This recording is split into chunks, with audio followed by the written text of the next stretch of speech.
Agar teman-teman tidak gagal paham, jangan di-skip video ini, tonton dari awal sampai habis.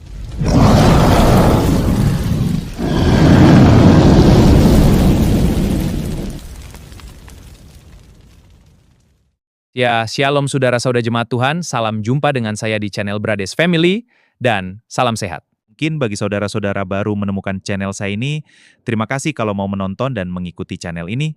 Ini teman-teman, saya akan membahas tentang adat pernikahan orang Batak. Tidak ada yang salah di sini, menurut saya ya. Kenapa saya ingin membahas tentang adat di pernikahan orang Batak, teman-teman? Khususnya di agama Kristen. Karena saya melihat ada segelintir gereja yang melarang adanya adat di pesta pernikahan orang Batak. Mungkin teman-teman juga sudah tahu soal ini. Mari kita sharing dan buat pendapat Anda di kolom komentar ya. Begini teman-teman, saya nggak ngerti. Kenapa segelintir gereja ini melarang adat pada pesta pernikahan orang Batak? Tidak sedikit juga gereja-gereja yang menentang pengajaran seperti ini, karena di dalam Alkitab juga tidak ada ayat yang melarang adat di pesta orang Batak. Berlebihan juga. Kalau saya bilang pendeta ini, karena begini teman-teman, dari sudut manapun, dari sisi yang manapun, tidak ada yang menyalahi ataupun melanggar firman Tuhan, entah apa yang melatar belakangi. Para pendeta ini melakukan pengajaran seperti ini di gerejanya, karena sangat disayangkan ya, justru yang melakukan ini adalah orang Batak. Orang yang marganya marga Batak, bukan dari suku lain. Ya kalau pendetanya orang Jawa, mungkin kita dapat maklum, tapi ini bagaikan 5 jari. 1 menunjuk orang lain, 4 jari lagi menuding dirinya. Bagaimana saya tidak bilang begitu? Pendeta ini orang Batak dan punya marga, istrinya orang Batak juga punya marga, iparnya atau hula-hulanya. Jelas ya punya marga, ditambah lagi kalau ada putrinya yang otomatis mengikuti marga bapaknya. Jadi lengkaplah yang dinamakan Dalian Natolu, Manat Mardongan Tubuh, Somba Marhula-hula, Elek Marboru. Inilah fondasi adat Batak itu. Satu saja kurang maka tidak berjalan adat itu, tapi disinilah.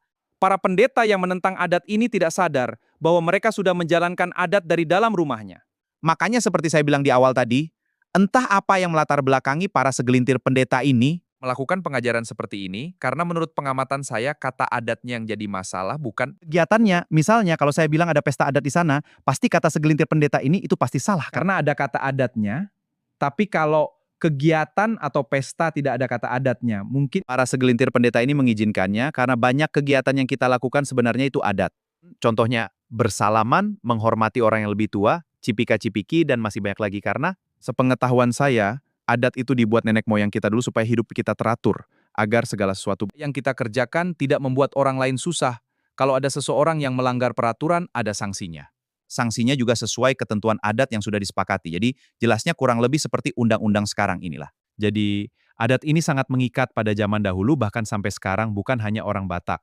Hampir semua suku di Indonesia ini punya adat karena adat inilah mengikat satu suku untuk saling menghormati. Kalau adat Batak, adat Tergatungku, atau orang Batak bilang Dalihan Natolu, yaitu dongan tubuh artinya teman satu marga. Hula-hula yaitu saudara laki-laki dari istri kita, dan boru yaitu saudara perempuan kita sendiri. Dari sinilah adat itu berawal, karena setiap pesta adat pernikahan orang Batak yang 3 ini harus ada. Dan yang 3 ini punya fungsi dan kedudukan masing-masing di setiap pesta. Kalau dongan tubuh atau teman satu marga kita adalah teman tukar pikiran ketika akan mengadakan hajatan. Jadi beberapa bulan sebelum pesta dongan tubuh dan boru kita sudah berkumpul untuk mempersiapkan segala sesuatunya, baik itu konsumsi, biaya, dan banyak hal. Ya yang dikenal dalam istilah orang Batak Tonggo Saripe, jadi persiapan harus matang. Kita minta pendapat dari dongan tubuh atau boru kita, dan acaranya pun dilandaskan pada agama, tidak ada di situ membicarakan tentang berhala. Bahkan acara pun dibuka dengan doa, memohon kepada Tuhan apapun yang dibicarakan pada saat itu. Diberkati dan sesuai firman Tuhan, tapi kalau kita katakan seperti itu, pasti segelintir pendeta ini berkata, banyak orang berdoa berseru-seru memanggil nama Tuhan, tapi hatinya jauh dari Tuhan. Begitulah mereka menangkis komentar miring tentang mereka, selalu mencari pembenaran. Kalau adat itu salah, banyak alasan yang mereka buat, tapi alasan yang tidak masuk di logika orang Batak. Seperti saya katakan di awal teman-teman, adat Batak terdiri dari 3 tungku atau bahasa Bataknya Dalihan Natolu, yaitu dongan tubuh, hula-hula, dan boru. Dari sinilah adat itu berawal. Karena di setiap pesta adat Batak, yang 3 ini harus ada teman-teman. Bukan hanya di pesta pernikahan saja, di pesta lainnya juga seperti itu. Dan yang 3 ini teman-teman mempunyai kedudukan dan tugas yang berbeda-beda. Kalau dongan tubuh atau teman satu marga, karena ini yang punya hajatan, ya mereka duduk sejajar dalam satu baris hula-hula atau saudara laki-laki istri. Duduk di sebelah kanan kita, yang berarti kita menghormati mereka, bukan menganggap mereka sebagai Tuhan. Karena dalam posisi ini mereka berkedudukan sebagai raja, karena yang menikah adalah ponakan atau bere, sementara boru berkedudukan sebagai yang membantu kita sebagai hula-hulanya. Jadi selama acara pesta berlangsung, kita dilayani atau dibantu oleh boru kita bagaimana supaya acara berjalan lancar. Inilah kelebihan adat Batak, tidak selamanya boru itu sebagai boru, ada kalanya mereka sebagai hula-hula. Yaitu ketika saudara perempuan suaminya membuat acara adat, inilah teman-teman uniknya. Adat Batak, karena terkadang kita jadi raja, terkadang juga jadi boru, jadi kan ini yang perlu dilestarikan. Jadi tidak masuk logika saya kalau segelintir pendeta ini melarang adat mereka orang Batak. Tapi mereka juga yang mau mendegradasi adat leluhurnya dengan bermacam alasan yang tak masuk akal. Adalah yang mengatakan pewarna ulos pada awalnya dibuat dari darah hatoban atau budak.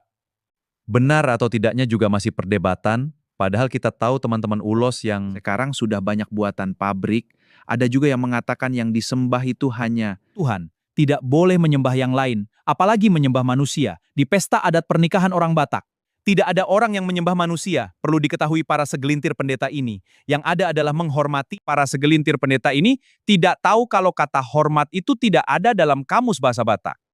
Sama dengan kata maaf juga tidak ada dalam kamus Batak, maka dicarilah kata yang mendekati atau menyerupai arti kata somba. Jadi karena ada kata-kata somba, marula-hula, para segelintir pendeta ini menyama artikan dengan menyembah. Seharusnya para segelintir pendeta ini, kalau mereka berani memberikan pengajaran tentang larangan adat, seharusnya mereka juga tahu tentang bahasa Batak karena banyak bahasa Batak yang tidak ada dalam bahasa Indonesia. Jadi, sebenarnya kita kan bisa mengartikan kalau somba marhula-hula itu artinya menghormati, jangan juga diterjemahkan bulat-bulat. Semoga para segelintir pendeta ini bertobat ya, somba marhula-hula kan kita artikan sebagai menghormati. Karena kata hormat dalam kamus Batak tidak ada. Kalau dibilang posisi tangan kita ketika menghormati hula-hula dikatakan mirip menyembah Tuhan. Lucu aja kedengarannya, karena menyembah Tuhan itu tidak terpatok bagaimana posisi tangan kita, karena menyembah Tuhan dengan mengangkat satu tangan pun bisa, jadi bermacam-macam. Yang terpenting hati kita ini tertuju kepada Tuhan atau yang kita sembah, ya kan? Memang tak bisa dipungkiri teman-teman, adat Batak banyak yang mengandung berhala, seperti memberi sembahan makanan untuk arwah, menghidupkan rokok di kuburan orang tua kita, dan masih banyak lagi. Tapi jangan dong adat pesta pernikahan juga dibilang berhala. Jadi kalau saya amati pengajaran para segelintir pendeta ini mendegradasi adat di mana dia dilahirkan, bahkan membuat harga diri boru. Batak tidak ada. Kenapa saya bilang begitu? Karena saya pernah menghadiri pesta ecek-ecek seperti ini. Kenapa saya bilang ecek-ecek? Karena yang saya lihat, karena pengantin wanita tak jelas dijemput dari mana. Tak jelas orang tuanya, karena kalau tidak mengadati, biasanya orang tua mempelai wanita tidak mau datang. Apalagi kalau dikatakan mahar atau tuhor atau sinamot, ini sangat berhala bagi segelintir pendeta ini.